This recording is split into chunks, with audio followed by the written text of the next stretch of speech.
In Module 2, you have learned about the cancer prevention recommendations made by the World Cancer Research Fund and American Institute of Cancer Research.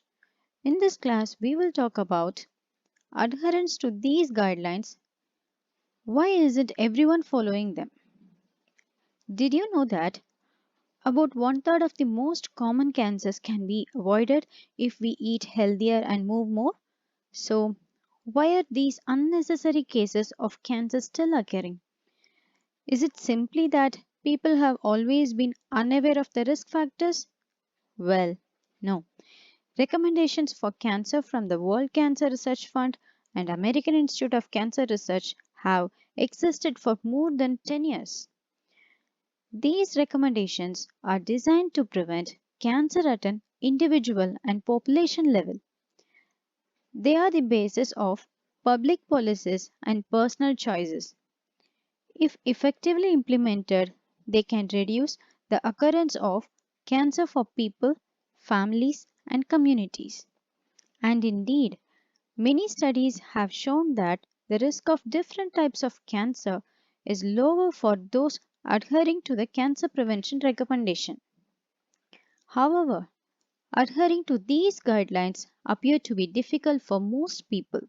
For example, according to the Dutch Food Consumption Survey, only about 15% of the adult population is able to adhere to the guidelines for vegetables and fruits formulated by the Health Council. These guidelines are similar to the cancer prevention recommendations. A related finding is that the use of dietary supplements is observed to be relatively high. People may use these as a replacement or addition to their diet. However, the Health Council advises not to use them unless, of course, you belong to a group for whom a specific guideline for supplementation is formulated. For example, we advise women over 50 years old to take a vitamin D supplement. But in general, for otherwise healthy people, adequate nutrient intake can be achieved by a healthy diet.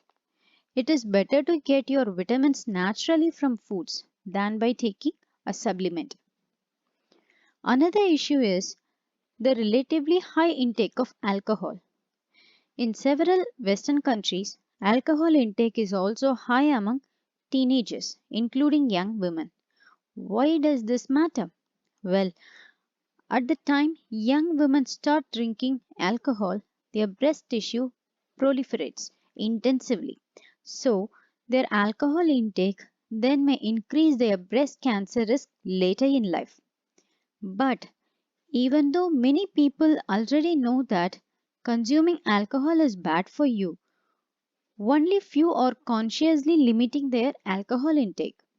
And then there is a group of cancer survivors.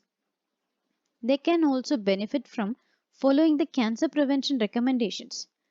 But even though you may think they would adhere to these guidelines more strictly after being diagnosed, this is not actually the case.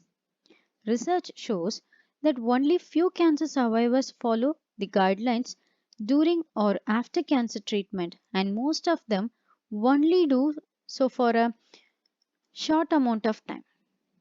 In general, survivors seem to be reluctant or unable to follow the guidelines. So, as you can see, following the cancer prevention recommendations or dietary guidelines in general is challenging. The goal of the recommendations is to bring about substantial and sustained changes in behavior. But studies show that simply informing people of the lifestyle factors that cause or protect against cancer and making recommendations about healthy behaviors is not enough to make people change, and that is not just because people are unwilling to try.